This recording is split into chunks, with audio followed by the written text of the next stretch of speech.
I started this project just before we moved across the country, so the more observant viewer will notice this was filmed in my tiny, old but atmospheric basement, not in my new garage where I'm building the teardrop trailer.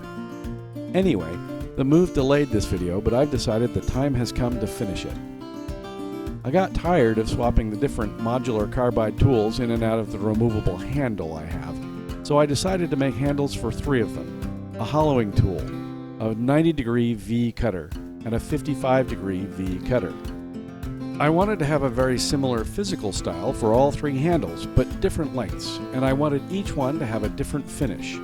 I had some red oak lying around and some birch left over from the rolling butcher block table, so I made one of the handles from birch that I stained, one from red oak that I stained, and one from red oak that I left natural.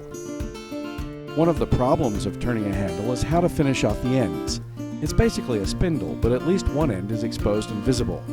It all comes down to whether you finish the end of the handle on the lathe or after you're done turning. You could turn between centers, but you would first need to drill a hole so that later you can glue the tool into the handle, and then turn that end on a live center in the tailstock. If you do turn between centers, you end up with a dimple and cross, or tooth marks from the drive center. And you can't finish the end of the handle on the lathe. I think one of the big advantages to stuff done on a lathe is that you can achieve excellent finishes. Here are some examples of the ends of lathe tool handles. If you turn using a worm screw or something like that, you have a hole that is probably not the diameter of the shank of the tool. Re-drilling later would be very difficult. And if you use a chuck to hold the stock and then part the handle off, at least one end has to be finished afterward. And of course you have all the usual risks of parting off a long, thin spindle.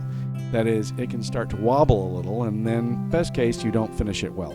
Worst case, it wobbles and goes out of round, or it somehow breaks while you're sanding it, because the end is unsupported. My solution is to turn a recess in the end of the handle, drill a hole in the center of the recess, tap it, and mount the blank on my bottle stopper mandrel. Then I drill a hole in the other end to receive the tool. Later I use epoxy to glue a coin in the recess to cover the hole in the end. That way I can do finishing on a lathe. It looks like it's artful, and it's not like an afterthought. I used 2 2-pence coins from Britain, and for one of the handles I used one of those Chinese brass coins they use for good luck. You can find them on eBay or Amazon. Sometimes they're called feng shui coins, although I have no idea if that's actually what they're called in China. So, here are the steps. Mark the center of one end of the workpiece. This will eventually be the end you hold. If you have a spring-loaded center punch, I find that can be helpful to leave a dimple in the wood so the center in the tailstock doesn't wander. Mount the blank in the chuck on the lathe with the other end centered using the tailstock and the mark you just made. Turn a recess into the end of the workpiece. I started the recess with a Forstner bit and then widened it to the diameter of the coin I was going to use. Be sure that the coin has a diameter larger than a bottle stopper mandrel. The odd little tool you see me using is a sharpened paint can key. Drill a hole in the end using a drill chuck on the tailstock. Tap the hole, flip the workpiece, and mount it on a bottle stopper mandrel. Drill a hole in the other end, the diameter of the shank of the tool that you're going to install.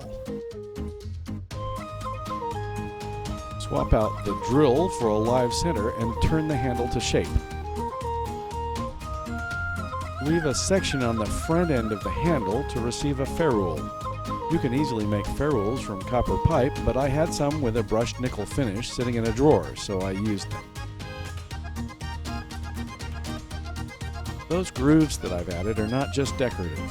They also help you locate your hand on the handle so you can have a consistent grip. I like the stained oak finish the best. I used stain on the birch to bring out the grain and then sanded off most of the stain to make more of a contrast in the grain. I wasn't unhappy, but it's not the best finish I've done. However, it does have a nice worn look to it, and I think it will age well. The plain red oak just looks a little pink to me. It's a very nice finish, but I'm thinking I should have stained it. Oak always looks better with a stain. I used this same technique to turn some beer tap handles for a friend of mine who gave them to her father for his birthday. I'm told he was pleased. Well, now I need to go find some tools without handles.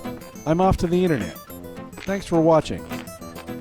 If you enjoyed this video, or even if you were just moderately less bored because of it, please like, subscribe, share, and feel free to comment.